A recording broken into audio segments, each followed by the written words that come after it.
When it comes to the art of the automobile, he's known as the man who brought beauty back to the brands of General Motors. Ed Welburn rose through the ranks to become GM's first head of global design and the highest ranking African-American in the automotive industry. After 44 years supervising the design of award-winning cars, he may be retired, but he's still driven. On the roads of eastern Pennsylvania, we rode shotgun in a C7 Corvette Z06.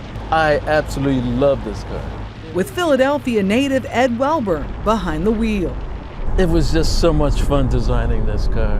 Welburn steered General Motors' Signature Series and others as the company's chief global designer in a career that spanned more than 4 decades. You know, I'm told that I worked on over 540 different car projects. What? From the Chevy Camaro to the Cadillac Escalade.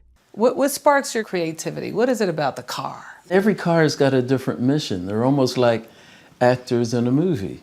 How many Corvettes do you have? Just 3. That's how you get out? Oh, Yeah. I love this. 2 are prominently featured in his home office. You know, and other toddlers are doing stick figures of horses and people and buildings.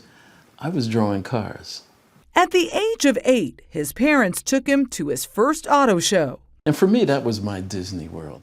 And I told my parents, when I grow up, I want to design cars for that company. By 11, he wrote the president of GM, who wrote back encouraging him to go to college.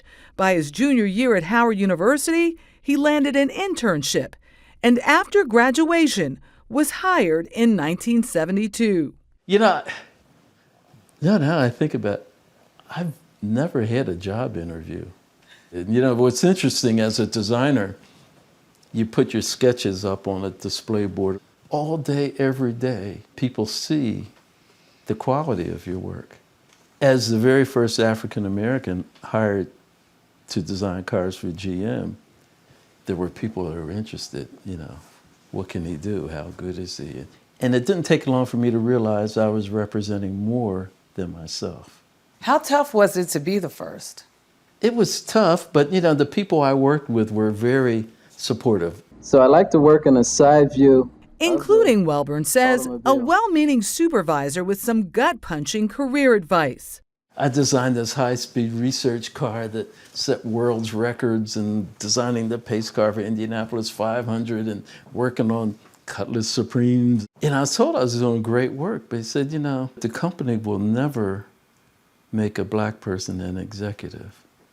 So you need to make a big decision. You either are going to stay at the level that you're at, or you should take a look at working somewhere else. And it took me a while to clear my head, so I decided, you know, I'm staying. I believe in what I'm doing. That decision paid off in 2005. He became GM's first global design chief, but he would face new challenges: the Great Recession, GM's bankruptcy, and low morale. His solution? Greenlighting Corvette's next generation. Why? Because that's going to generate enthusiasm within the team. And the team just dug down deep. And I think they did some of their absolute best work during that period. Among his 1,800 employees, all right, come on in, was designer Rich Shear. We caught up with him at an auto show in Detroit.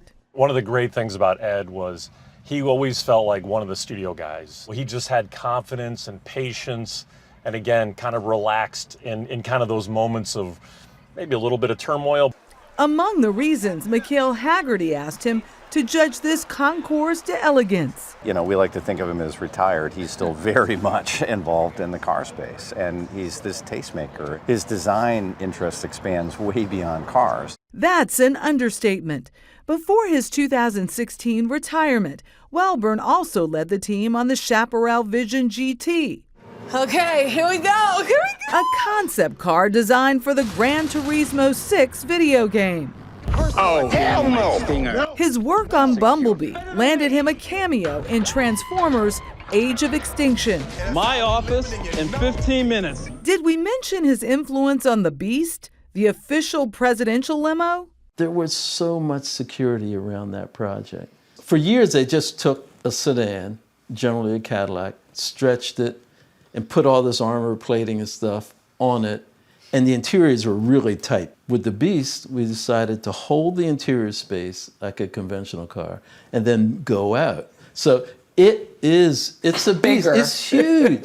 So this is the Hall of Honor. Welburn's standing with the industry's elite is on display at the Automotive Hall of Fame. I just look at these faces and these names like the Pattersons. I mean, just incredible. As a member of its board, he's giving voice to the pioneers that came before him.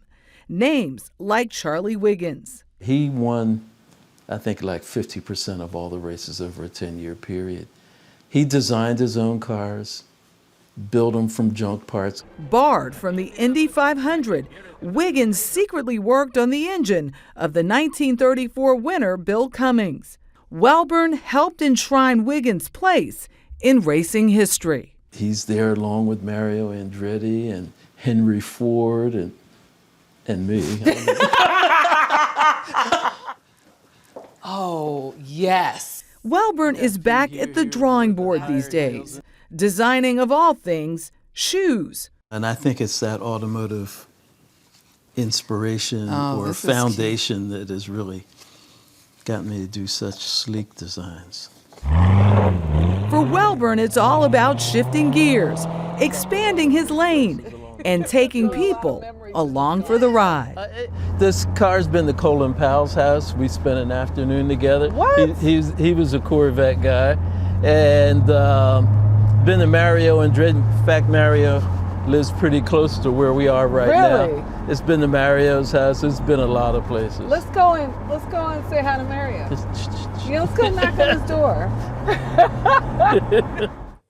That's the next story. Yeah. So much to say about Ed Welburn. First of all, Charlie Wiggins, he's in production trying to make a movie out of his life story. Cool. Those shoes, he won't tell us about what deal he has coming forth. And you know, really, I want to shout out the 70th anniversary of the Corvette. It's this year. Nice. Ed was responsible for 3 generations of that car, loves that car, it's his favorite. And a special shout out to Sierra Morris and Larry Goldfein for helping me put this piece together. Just such an incredible life. And then the note that you can do it if you put your mind to it, self-manifestation, this man's all about it. If you do it, you can have 2 Corvettes in your office. That's the dream. Isn't that unusual? Drive the Corvettes right into your house. Isn't that unusual? It's amazing. It's good. Yes. You look like you had a joyride there. My son was playing Gran Turismo last night, so we'll have to try to get behind the wheel of the Chaparral Vision GT. Yes, Is that right? indeed. Okay, fun. There it is. You look chic. His avatar's on it, too. There you go.